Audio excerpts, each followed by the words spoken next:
வணக்கம். பொங்கல் பண்டிகை சிறப்பான மதுரை அவனியாபுரம் ஜல்லிக்கட்டு போட்டி நடைபெறும் இடத்தில் முன்னேற்பாடு பணிகள் குறித்து அமைச்சர், மாவட்ட ஆட்சியர், மாநகர காவல் ஆணையாளர் நேரில் ஆய்வு செய்து தற்பொழுது முன்னேற்பாடு பணிகளை முடுக்கிவிட்டிருக்கிறார்கள்.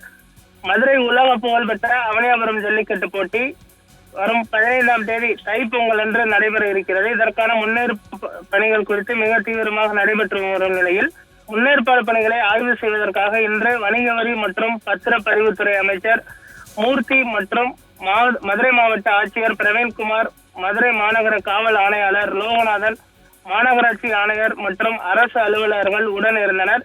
முன்னதாக போட்டி நடைபெறும் இடத்தை ஆய்வு செய்த அமைச்சர் வந்த நிலையில் மாவட்ட ஆட்சியரும் காவல் ஆணையாளரும் சிறிது நேரம் கழித்து வந்தனர். பின்னர் ஜல்லிக்கட்டு வாடிவாசல் மாடுகள் அவிழ்த்துவிடும் இடத்தில் பரிசோதனை மற்றும் ஆய்வுகளை மேற்கொண்டது குறிப்பிடத்தக்கது. ஜல்லிக்கட்டு முன்னேற்பாடுகள் குறித்து அமைச்சரிடம் பார்த்து மதுரை மாவட்ட ஆட்சித்தலைவர் விரிவாக எடுத்துக் கூறியிருக்கிறார். அதற்கு பின்பு செய்தியாளர்களை சந்திக்கும் பொழுது வேலை பார்த்து வருகிறோம், பாதுகாப்பு குறித்து மாவட்ட ஆட்சியர், காவல் ஆணையர் பார்த்துக் கொள்வார்கள், உள்ளூர் மாடுகளுக்கும் முக்கியத்துவம் தருகிறோம், அதே போன்று பொறுத்திருந்து பாருங்கள், எவ்வளவு மாடுகள் அவிழ்க்க முடியுமோ அவ்வளவு மாடுகள் அவிழ்க்கப்படும், 1000 காளைகள் வரை அவிழ்ப்பதற்கு இந்த முறை திட்டமிட்டு இருக்கிறோம், நேரம் செல்ல செல்ல தொடர்ந்து காளைகள் அவிழ்ப்பது வேகப்படுத்தப்படும் என்றும் தெரிவிக்கப்பட்டிருக்கிறது.